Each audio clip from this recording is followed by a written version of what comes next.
Marquez needs no introduction. Hi. I'm still a noob. I'm a filthy rookie. Oh, let me know about Clay. Nice job. You know, you've had some coffee. We need more. Firstly, I'm feeling underdressed, standing next to MJ here. I love this mic. It's a roar. Thank you. This is the guapo right there. Dress up and pretend I'm at Fashion Week, you know? Done. Chest pop. And then 1, 2, 3, 4. Look at that. Hello from Apple Campus here in Cupertino. Today, Apple just announced a whole range of new devices for 2024, including new iPhones, new Apple Watches, and a whole new line of AirPods. Like always, I hunted down your favorite creators to find out which of these devices is their favorite. They also share their thoughts on Apple Intelligence and tell us which device they'll be picking up soon. Plus, we have two special guests from the Olympics. Hi, I'm MICHAELJOSH, your gadget matchmaker, and over the last decade, I've made it my job to show people around the world that tech can be easy, fun, and exciting. On this channel, I give you special access to the products I review, the events I attend, and all the interesting people I get to meet along the way. So if you're an Apple fan like I am, give this channel a like and subscribe, and I'll help you find the right device to match your needs. This is Creators React to the iPhone 16 event. The camera control. I was not expecting that. I didn't look at any rumors or anything. I just thought that it looked way more useful than I would have imagined a button to be. It's like a trackpad on a phone. There's a lot of control that you have off just a single button. So that's kind of neat. Well, I try to stay away from leaks and rumors. I kind of like to have, especially when I'm coming here, I want to like have it firsthand. I thought they might replace the action button and put it as the camera control, but they've actually kept the action button, and now we have an additional camera control. Because one of my pieces of feedback from the iPhone 15 Pro and Pro Max was that the action button is a little bit unreachable, and the most thing that I would use it for is to launch the camera. But now that we've got it here as a camera control, it's not really compromising on the action button, which is quite cool, and that was a bit of a surprise for me. But the haptics are on point, and the question's going to be how much are you going to actually use it when it comes to the day-to-day. So let's see, and this is maybe for another time. If they had Touch ID within it as well, and then when I'm in bed and my face is in my pillow, I won't have to get out to unlock my phone. 4K 120, I like. Good call out. Right? Yes. Really impressive. Yeah. I want to try that too. Because I want to not have to bring my camera all the time, so like 4K 120. A18 Pro. Yeah. Yeah, a lot of stuff to test. Like honestly recently been only shooting iPhone stuff, so you know the camera system is looking like better than ever. Like the fact that you can do 4K 120 and also that new like camera capture button. Now in terms of hardware, it's like that same but different meme. That man's an imposter. Anyway, yes, the camera control is something that catches your eye, but for you and I, as content creators, I think that real boost to photo and video is really the game changer. The camera control will definitely get attention. It's a really interesting approach. I think the fact that you are able to summon things like visual search using the camera control actually presents this whole different way of maybe interacting with the camera. Right. And in the era of multimodal AI, giving people ways to quickly launch into the camera and search something visually, I think is really powerful. I really like the AI integration with audio and visual. The levels that the software are going to change video and audio recording are unprecedented. The further they get closer to making it professional grade film technology, you won't even need a DSLR. The camera control button on the iPhone 16, I think it's so cool that you can easily zoom, switch styles, pretty much do anything that you would need to in the camera app with that one button. So I think it's going to be really cool to use that in my content. I actually thought of you because there is Snapchat integration. There is. I saw that in the keynote and I was so excited about that. Like, oh my goodness, I will definitely be using it. Why use multiple chargers when one charging station does it all? Cue the new Anker Prime charger. This video's sponsor,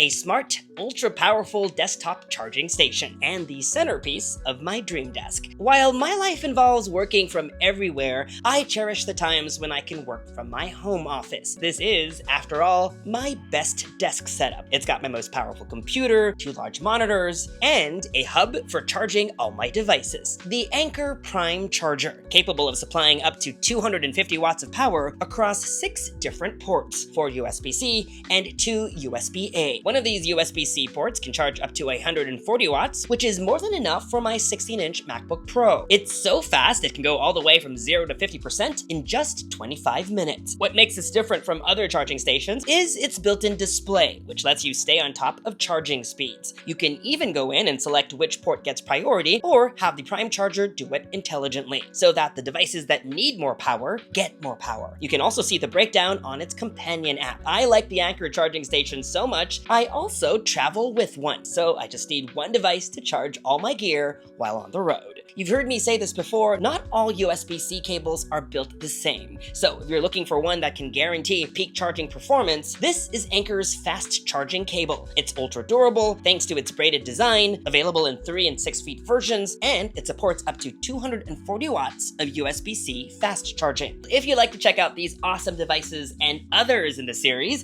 visit the links below to discover more about Anker Prime. Hey, guess who I found? Two of my favorite Olympians. I'm really excited for the iPhone 16 Pro. So I want to get the 16 Pro Max. Yeah, I love my Pro Maxes. Definitely the Pro. A Pro Max is too big. I'm quite small, so I feel like the Pro Max would just be, I know, both of us are like... You're a iPhone Pro Max guy. Are you going to be switching this year? Regular Pro has the same cameras, or are you going to stick with the bigger model? I haven't even checked them out yet. Yeah. I gotta hold it, but based on what I saw there, probably. It doesn't look that much bigger in hand than the current Max. I would probably lean for the Pro though, still. You know, it's interesting. I have to get the Pro Max, but for a lot of people who'd be watching, maybe the difference between a Pro and a Pro Max isn't that much this time, right? Because you have all the same features, but I'm gonna get the big dog, 6.9 inches. That's what I'm waiting to use. I'm always excited to see the new Pro lineup. I think they're the best they've ever been. I think they do it wildly differently. The first thing that comes to mind is privacy is huge, but also privacy limits what it can do. I want to see how it plays out. What I like about Apple is everything kind of works and it's smooth, right? Now, we've seen Magic Eraser from Google and things like that, but on here, just the animations and everything, it doesn't feel like kind of janky. Everything flows. I think Apple stands the greatest chance of getting it right, but I don't know if that means it's going to get it right enough to make it compelling for asking questions to. However, summaries. Yeah, this email thread has 9 replies in it that all happened before you woke up. Yeah. So hit summarize. Summary, yeah. And I mean, that would save me so much time. Right. And I'm a broken record. I've said this a billion times, but that's what I want. That's a problem I want solved. I think Apple will probably do that really well. It's a lot of it's coming soon and coming later. So it's really curious that they're going to launch these phones and they're going to have almost none of that stuff. And then they're going to slowly roll it out over time. We'll see how that works. But they aren't selling the phones based on those features at launch. One of the biggest things for me was just being able to use Siri in a more natural setting. If you stumble on a word, Siri will still understand it. So I'm really excited to see that implemented in iPhone. I'm also excited for some of the other Apple Intelligence features like summaries, and I really think it's just going to help condense a lot of emails and make stuff easier to use. So I'm excited. AI is something that I think at the minute still feels maybe not that tangible, and part of that comes down to the fact that there's not dozens of use cases yet. We see the same things used by Apple as we see with other people. It's image editing, it's, you know, summarizing notes. They're useful features, but are they going to convince someone to buy a phone in their own right? I'm not sure they are. We certainly see in our research that privacy and trust is a big factor. We see in our research that's something that our consumers tell us about when we're carrying out surveys. So they are worried about this and they do care, but I think Apple just does have such a strong track record in this area, especially when you compare to some of the other leading internet companies who are driving it in AI, but actually don't have the best track record. Apple does have that track record differentiation. Oh, I mean, it's going to simplify everything. I think there are so many steps you have to do what they're already integrating into the system. So to now have to skip those steps, you can just focus on what is important, and that is creating itself. If anyone's going to do it the best, it's Apple. Oh, you heard it from Connor. Oh, I love it. I mean, it's just ease of use for me. I feel like when I'm looking things up online, it's simply like I'll throw in all the ingredients I have in my fridge, make me a recipe, and having that at my fingertips is gonna be so nice. I think that their stance on keeping everything very private on your phone, not really uploaded to a server, is really important. And I think that having that sort of environment in your phone itself is going to be something that's so useful, going through emails, photos, I'm looking forward to seeing how all that can affect my life. It's cool to like see, you know, the privacy stuff behind it because I think that's been a major concern. And also it's approached in a way where it's not like it's done in a way where it doesn't take over your life or like whatever you're doing creatively. If you're generating an image, you can clearly tell that's generated. It's not trying to look too realistic. So You and I have discussed AI a bunch of times with other manufacturers, but I think Apple's gotten it right. And I was really waiting to see the proof in the pudding with this announcement, the keynote today, and you see how it's woven seamlessly across the ecosystem. That's what it's all about. AI for the rest of us, Michael. And I think that's important because you don't want to explain AI to your mum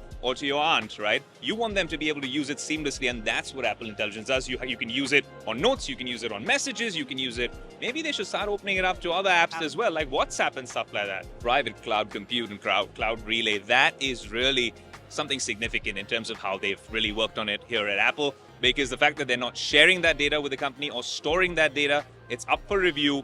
And even the way they actually approach using something like ChatGPT, opening up to other large language learning models, I think this is not just AI for everyone. It's honestly showing you the way forward with the AI revolution. And I think Apple's onto something special. And I think it's the way they do it. The prompt to the user saying, hey, listen, you're leaving the Apple ecosystem. You're going to OpenAI now, but we're not going to store this data. Of course, if you log in with your ChatGPT OpenAI credentials, then you're dealing with them. They're opening up to Gemini as well. So I think that is the way forward with AI, MJ. It has to be democratic. It has to be open. And it has to be transparent. I personally think the colors on the iPhone 16 are so much better than last year. Like, I hate when they do washed out colors. So I was like, thank you, give us bright. If I could choose a color, it'd be the teal iPhone 16 one. But then it's like, well, I probably want to go towards the Pro, which have, let's say, more muted colors. But I like the new signature. I can't remember the exact color. It's like Sahara, desert something. Titanium. Something. Thank you. All right, I was thinking the like desert colored titanium looks really cool. Cool. How about you? I like the darker color, so I was going to go with that dark gray color. I'm going to move away from the blue, obviously, and get the desert titanium. So the brand new colors are outstanding. They pop, they're super vibrant, obsessed with the aquamarine and teal, stunning. Even the pink too, incredible color. And then going on to the Pro models, the new desert titanium finish is stunning as well. It's kind of like a subtle gold. I thought it was going to be more of like a 10S Max kind of gold, but it's a little bit more subtle and I like it. I think that's the color that I'm going to go with this year. the colors are actually like vibrant. That blue, the ultramarine, might be my favorite across the whole lineup, even though, you know, we got to go Pro. Okay. But if I were to go non-Pro, it would absolutely be the ultramarine. And then for the Pro, do you think you'll be rocking the new desert titanium today this year, or do you gonna stick with the stand classic? I mean, we were talking about this before. Like, I'm silver. I feel like I'm rocking the Yeah, we're all silver. silver. But I'm gonna do a mixed metals moment and go with desert sand because it just looks so beautiful. It's a new color. Dude, that's the thing I'm torn on. Like, the regular 16s have the beautiful teal color. I think the only teal product that Apple's ever officially launched. Dave 2D blue, basically. Yeah, essentially. And probably go with the gray or the white, whatever I get. That desert thing, it's not for me. I've never liked the gold or the cream or any of that stuff. It's just not my speed. Yeah, I want to see it because it's the new color, but this guy is still kind of my favorite. Yeah, the gray has looked so good over the year. The way I pick my color is what does everybody want to see? And it looks like it's going to be the desert sand. But I've been just speaking to my friend Abdullah, who's from Kuwait, and he's like, that is not the color of desert sand. And trust me, he knows, because he lives in a desert. I mean, it looks interesting. I definitely think the black, I think it's a deeper black now as well. I mean, the satin black on the Apple Watch Ultra too. I mean, that's the one for me. Looks just like my car. Will fit in with my branding, so looking forward to that. You don't even need to pay anything extra to wrap that. Nope, just put it straight on, and there you go. So yeah, looking forward to that too. They're more catchy for our videos. Yeah. They look very beautiful on camera. Yeah. But do people buy them? I don't know. For a review, probably the desert titanium, but I still kind of want that natural titanium as well. I just like this plain color. So Yeah. everyone I know got this one. Got this one, yeah, because it goes with all your outfits. It doesn't clash with anything. Yeah. They also said that the black was a darker black. I want to see that. Yes. Otherwise, pretty similar. If you recall our last video, you were complaining about the muted colors on the Samsung series. Also, I like to call you a color police. So what are your thoughts on the new iPhone 16 series? I look forward to seeing what colors they are able to introduce to the Pro at some point in the future. But the junior line, this is some amazing stuff in there. The blue and the purple, whatever they're calling the blue and the pink, are gorgeous. And I also love that all the leakers were utterly wrong about the desert. Right. Because like you had all these like sample ones out there where it's like they all look super bronze and super ridiculous. And it's like, No, the special colors, they're great for marketing purposes. They're great for keeping us nerds entertained. Yeah. But of course, the other boring reality of 2024 is no matter what kind of phone you buy, you're just going to put a case on it anyway, which is... And maybe I'll go dark because I have the titanium color now. Okay, cool. Yeah. Like the dark titanium one. Yeah, probably. What about you? So I know desert titanium is Yes. a new color. Yes. I'm a fan of blue, as you can see. Yeah. But I think I'll stick with the natural titanium. I think is the way to go. Just like.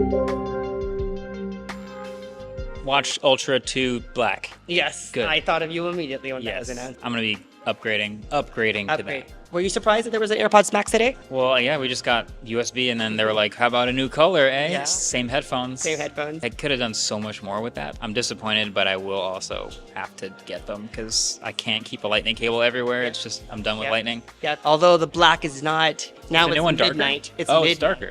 Oh, so it's kind of blue? It's blue. Yeah. Yeah. So no black. So you might have to keep that one, or you get it wrapped. Get it wrapped. Yeah. Get that Apple Watch, see if I have sleep apnea. Yeah. Right? Yeah. That's something that's really cool. And then those new, better fitting AirPods, I think, are going to be so comfy. You guys are so good at tech. If you want to quit your day jobs, there's always a career in tech YouTube if you'd like. I'm an electrical engineer, so you never know. I think with the Series 10, I think the Apple got a very sort of premium jewelry vibe going on there with the different colors and the finishes. I think it looks great. I know a lot of people who wanted the black colorway in the Ultra 2. Cool for those who want it. I'm kind of quite happy with my standard silver titanium one, but I think the new bands will get quite a bit of attention. The titanium band is so good. And incredibly light. I was really surprised by when you pick it up, you think it's going to be heavy, and it just isn't. But it looks super premium. Hearing aid functionality on the AirPods Pro 2, I think is such an incredible feature. Apple has been really prioritizing health. These investments in health are really going to pay off and impact a lot of people. Honestly, my heart skipped a beat a little bit when I saw the AirPods Max, even though they were very brief about it during the keynote. It was a quick little sprinkle in there, but I was excited to see that because I use my AirPods Max all the time, but I rather have the same cables. And that was Creators React to the Apple September 2024 event, where we saw new iPhones, new AirPods, and new Apple Watches. Which of these devices do you want, and what will you be picking up next, guys? We have a lot of content coming your way over the next few days, weeks, and months, so make sure you're subscribed to this YouTube channel and hit that bell icon so that you get notified as soon as we publish new videos. Follow me on social media for all the behind-the-scenes fun stuff, and for news and updates, make GadgetMatch.com your daily habit. Until the next video, I'm MICHAELJOSH. Thanks for dropping by.